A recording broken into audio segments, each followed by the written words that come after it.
We have been telling our Price of Freedom stories for more than a decade. Every one of them is important to us, but some of these veterans tell us things that we cannot get out of our minds. That is no doubt the case with Raymond Chambers. He fought in World War II, turned 100 years old back on May 4th, and last night he passed away. I interviewed Mr. Chambers just before his birthday this year. Tonight, parts of that interview that we have never aired before.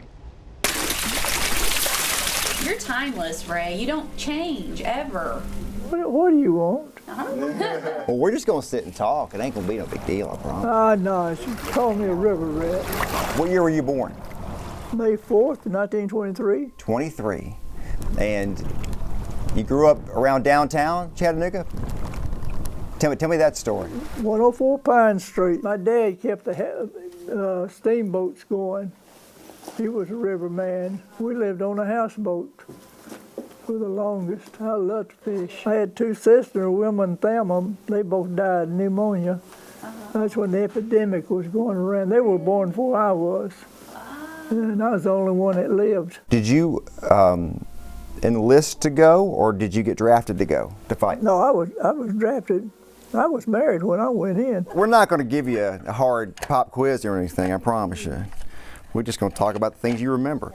I just remember holding my buddies in my arms while they were dying and crying, and I was crying with them. I knew something had to be done. I realized this is our country, and I wasn't no better than any other boys.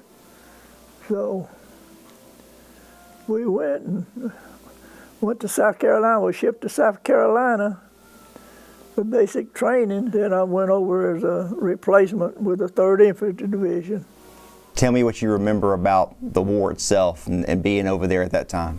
Oh, well, you were scared and not scared too. So were you there for the Battle of the Bulge and the winter? Battle of the Bulge, yeah. Were you in the Bulge? Part of it. Tell me what you remember about that. The last part of it, they sent us in.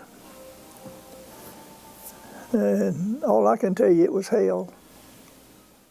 You can find the story we did with Mr. Chambers just before his 100th birthday and his funeral arrangements on my Facebook page. Right now, we'll have a special version of that story tonight on First at 10 Fox Chattanooga.